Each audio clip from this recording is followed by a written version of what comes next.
All right, here we are. So I'm here today with Jeremy Pollack, and we are going to be talking about all things peace, peacemaking, peace building, communications, and a number of other things. So Jeremy, I'll pass it to you first. Why don't you tell us a little bit about yourself? Thanks, Sarah. Yeah, my name is, like you said, Jeremy Pollack. I run a company called Pollack Peacebuilding Systems. We're a nationwide conflict resolution peacebuilding firm. We work primarily in workplaces, basically helping coworkers get along better and communicate more efficiently and effectively. And yeah, I do personally a lot of coaching and training. That's kind of where I focus in facilitating dialogues. And I also have a research background. I do research in conflict resolution and peace building field as well.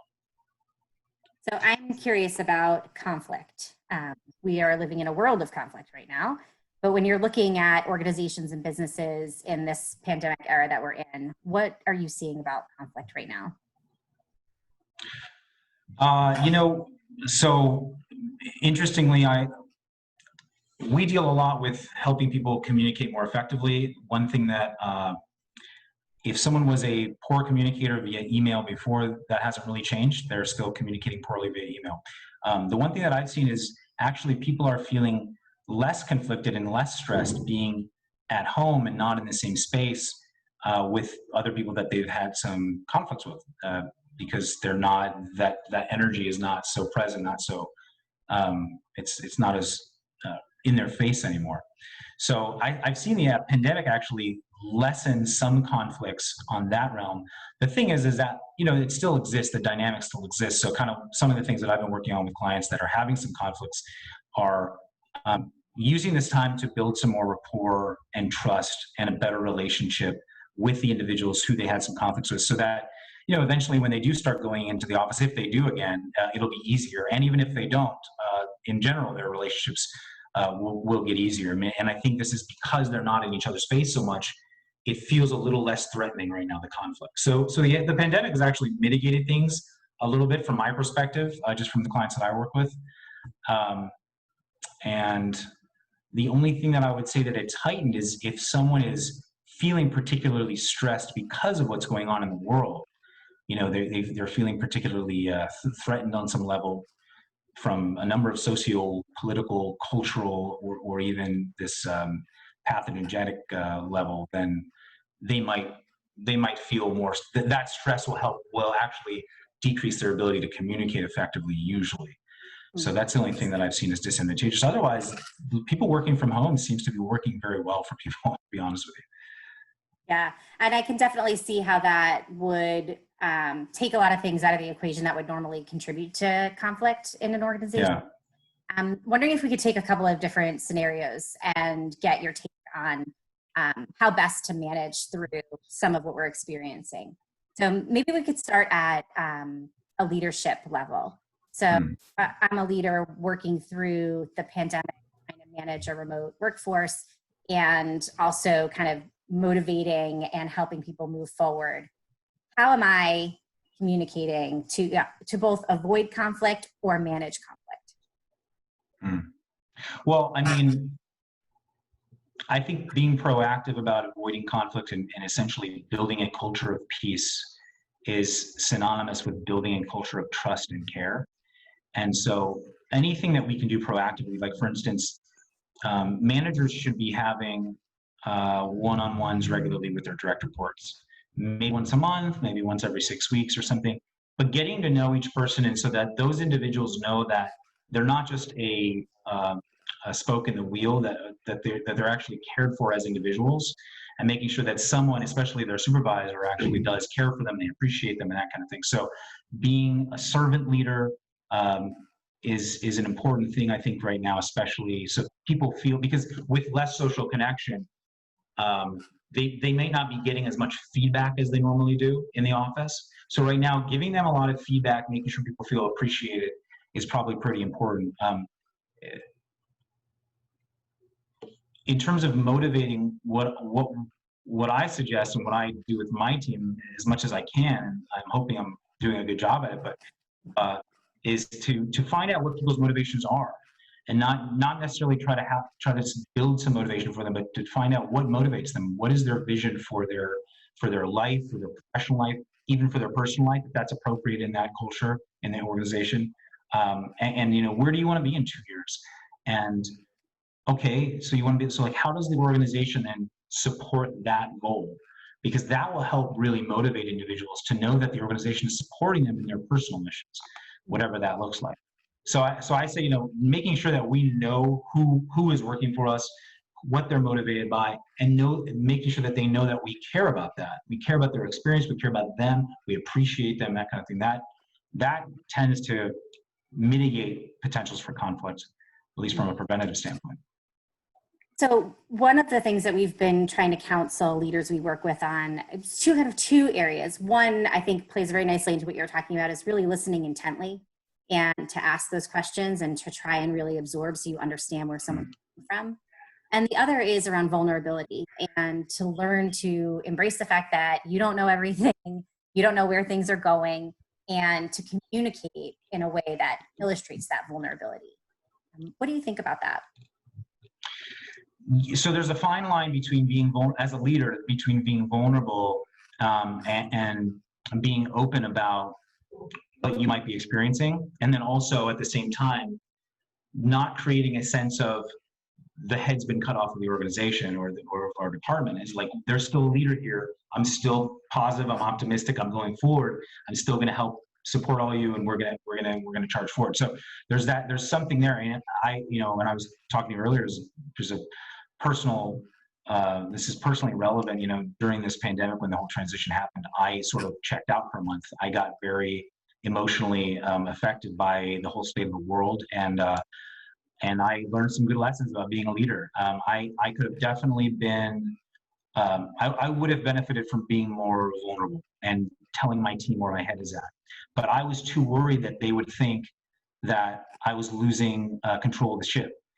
So I just kind of checked out a little bit and was more non-existent. I don't think that's a good strategy. So there's definitely some balance there. And I think going at the approach where you're you could say, listen, if you're feeling confused as a leader or not too sure as a leader, making sure that you have support systems in place that aren't necessarily your direct reports, but whether it's coaches, business consultants, etc., partners, anyone that can support you.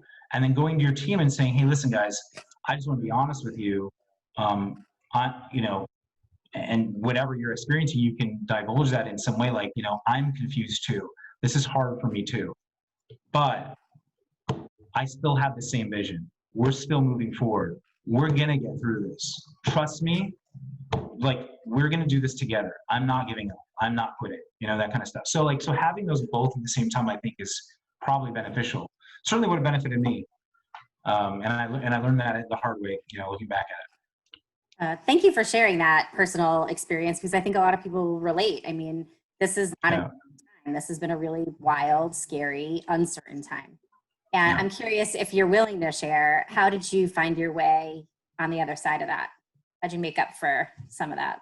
A big piece of it was getting support. So I'm a big, I'm a coach myself, and I'm a big proponent of coaching.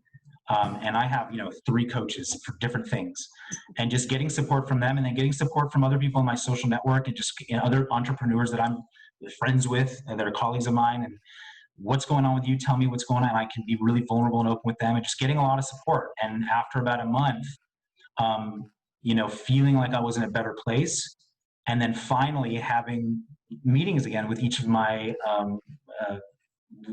leaders, or with each of my employees at my company, and just talking about, here's where I messed up the last month, and I'm sorry that I checked out, and I recognize that I did it, and here's why I did it. I was feeling confused, and I really did open up. And I remember one conversation in particular where she was just super appreciative. She had no idea, and she was super appreciative. And she's, man, if I had only known that, I wouldn't have gone into my own land of imagining what was going on with you. And I was like, yeah, you're right. So getting support, and then when I was in a better space, actually opening up to them and being a little more vulnerable, sort of owning up to what. Yeah. So let's take another scenario. So now I'm looking at it through the perspective of the employee.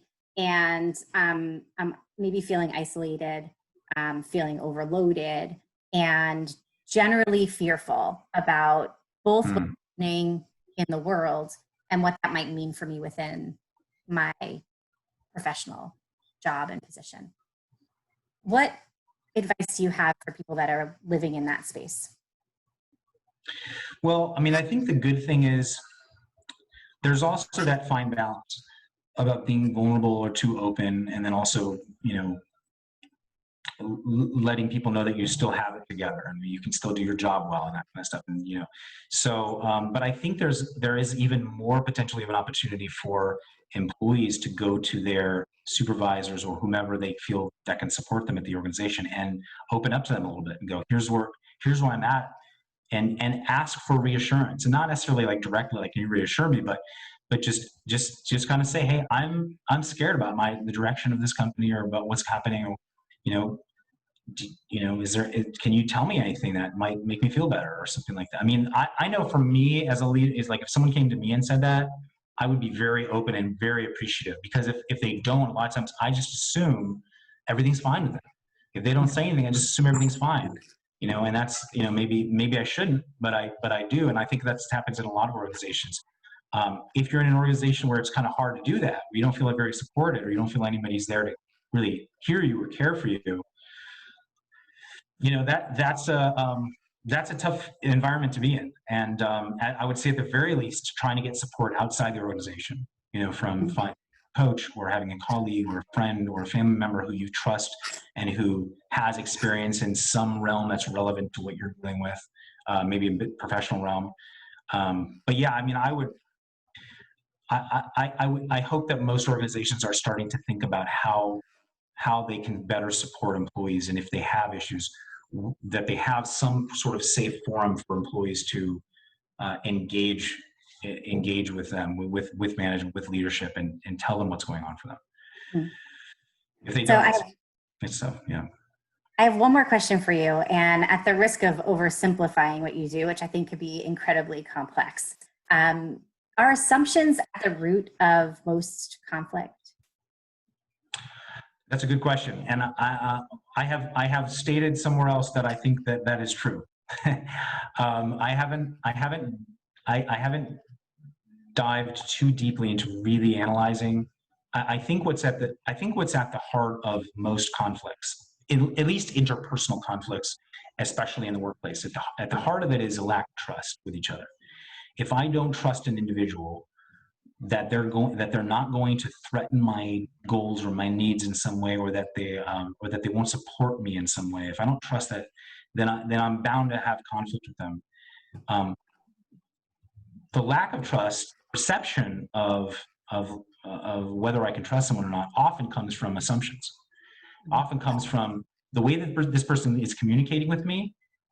I'm just assuming that I can't trust them. I'm assuming that they're being hostile, or that they don't care about me, or something like that, or that they're trying to impede my growth in some way.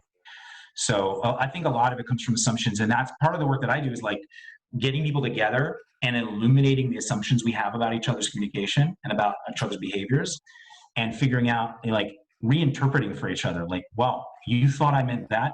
I didn't mean that at all. This is what I meant, you know, and then doing a process of reassurance and getting back aligned with each other, so that, you know, we understand, like, when this individual says that to me, or when they do that thing, it doesn't mean the thing I thought it meant. It doesn't mean the thing I assumed it meant. It doesn't. They just told me it means this. And now it's my job to start tweaking the way I perceive or interpret what they're doing. So I think that in terms of conflict, the way that I think about it is like trust. A lack of trust is at the heart of conflict. And a lot of times that lack of trust is built on assumptions made from communications or behaviors that are witnessed. Yeah. Well, I can't thank you enough for talking to me this afternoon. I really appreciate it. Thank you so much. Yeah, thanks, Sarah. No problem.